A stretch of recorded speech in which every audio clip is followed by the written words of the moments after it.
There's a family of four who have the same beliefs, the same traditions, and the same values just as any other family.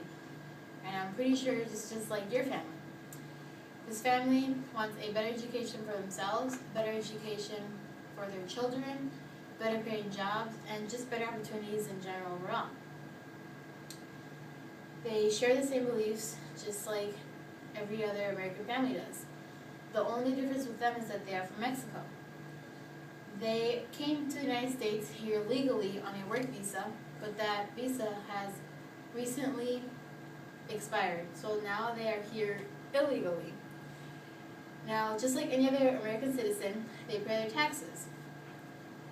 And we all know that if you pay your taxes, you'll get Social Security benefits and all these other benefits that come along with it. But how would you feel if you paid your taxes, just like any other person does, but don't receive these benefits? This is what this family feels. Because they're not from here, they don't receive these benefits. This is where the immigration reform comes into play. The reform will help immigrant workers, it'll help American workers, and it'll also help the U.S. economy. The way that this reform will help is it'll help with working and middle-class Americans. It'll help the U.S. with jobs, and I'll also talk about how even if you are against immigration, it is better for us to have these immigrants here illegally than having them be deported back to their home countries. My first point is that the reform will help stimulate the economy by providing more money opportunities. Many people believe that these immigrants are here and they cost us a lot of money because they believe that they don't pay their taxes or they don't contribute to the economy.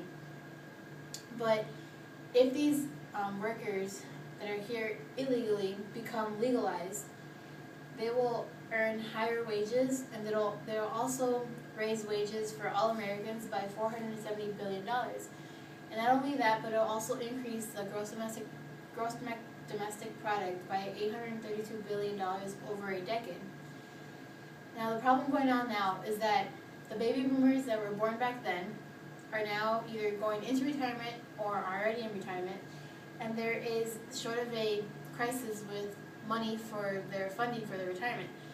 If all of these legalized workers, because there are so many immigrant workers here who are either being paid under the table or just working with a different Social Security that's not theirs, if they become legalized, they will help support these retirees. It'll increase the wages and also increase the gross domestic product. The reform will help with the U.S. jobs by not only creating more jobs, but it'll help people get more employed. Now, many people think that these immigrant workers here take away jobs from American workers, but that's not true. The immigrant workers who come here kind of go hand in hand with American workers. They help each other out, and they not contradict each other, but they complete each other in a sense. And Nancy Cook from Immigrants Bring Labor to an Economy So Jobs Can Get Done shows that in 2011 alone, the quarter of new businesses were immigrant-owned, and these small businesses employ about 4.7 million people.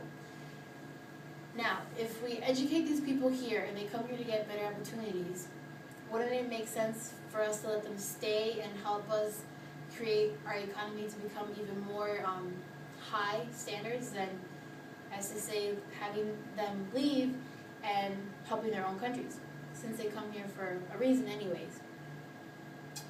If these people are to be deported, you'll make the employment rate go way down because these businesses employ 4.7 million people. That's a lot of people to be out of employment.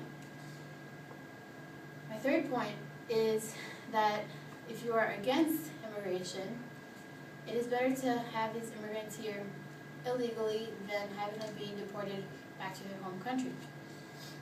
Now, the Federation for American Immigration Reform states that the annual cost for illegal immigration is to be about $113 billion.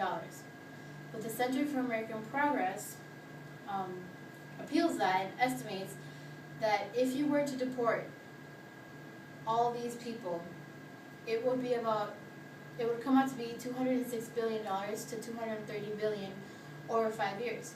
And if you think about it, if you'd rather have all these people being deported, it'll cost you $113 billion. But if you have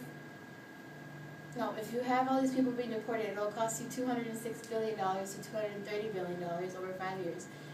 But if you have these illegal immigrants here, just as they are today, it costs $113 billion. If you take the numbers, 206 and 113, 206 is way more, obviously. So mass deportation would cost a lot more, and there will be a lot of people that would need to be deported. The reform helps with the working class Americans. It'll help to create more jobs and sustain the economy, and the deportation would be a bad idea. A lot of families are going through the same situation today, and we need to face the fact that the face of America is changing, and the immigration reform is positive.